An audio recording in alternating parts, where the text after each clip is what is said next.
স্বপ্নের বাস্তবায়ন শুরু। নারীর ক্ষমতায়নে ফ্যামিলি কার্ড চালু। পর্যায়ক্রমে পাবে 4 কোটি পরিবার। বৈশ্বিক পরিস্থিতিতে সময় লাগলেও ধৈর্য ধরার আহ্বান প্রধানমন্ত্রীর।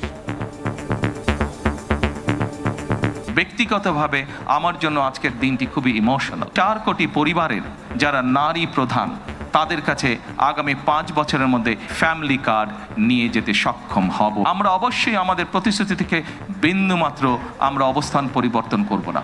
হয়তো বৈশ্বিক পরিস্থিতির কারণে কিছু কিছু ক্ষেত্রে সময় বেশি লাগতে পারে। আসুন আমরা ধৈর্যের সাথে সমগ্র পরিস্থিতি মোকাবেলা করি।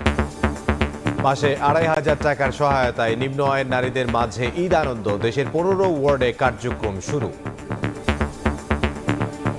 ঈদের মতোই লাগতেছে। ঈদের মার্কেট চুর চুর বাচ্চারা আছে, ওগুলো ফুলানো লাগে মার্কেট করবো। আরো সরকারের কাছে আমরা কিছু পাই না কে, এই সরকারের আমরা পাইছি। রাতভর তেহরানে বোমা বর্ষণ, আবাসিক এলাকায় হামলায় নিহত 40। শিগগিরই যুদ্ধ শেষ করার ঘোষণা ট্রাম্পের। যুক্তরাষ্ট্র নয়, সিদ্ধান্ত নেবে ইরান, হুঙ্কার IRGC-র। বিশ্ববাজারে কমল জ্বালানি তেলের দাম। ভারত থেকে পাইপলাইনে দেশে আসছে 5,000 টন ডিজেল। পাম্পে পাম্পে আজও জট। রাইড শেয়ার চালকদের জন্য নতুন নির্দেশনা।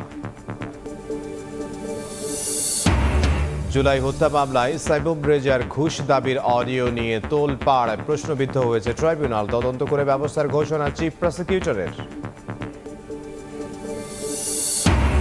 কবরস্থান থেকে কঙ্কাল তুলে মেডিকেল শিক্ষার্থীদের কাছে বিক্রি। ফেসবুকে প্রাইভেট গ্রুপে বেচা কেনা। 2 ছাত্রসহ গ্রেফতার 4। 47টি খুনি সহ বিপুল হাড়গোড় উদ্ধার। এবং বাজারে জরুরি ওষুধের তীব্র সংকট। বেড়েছে দাম। চড়া মূল্যে দিশেহারা রোগী ও স্বজনরা। উৎপাদন খরচ ও ডলার সংকটের অজুহাত। মাঠ পর্যায়ে তদারকির তাগিদ।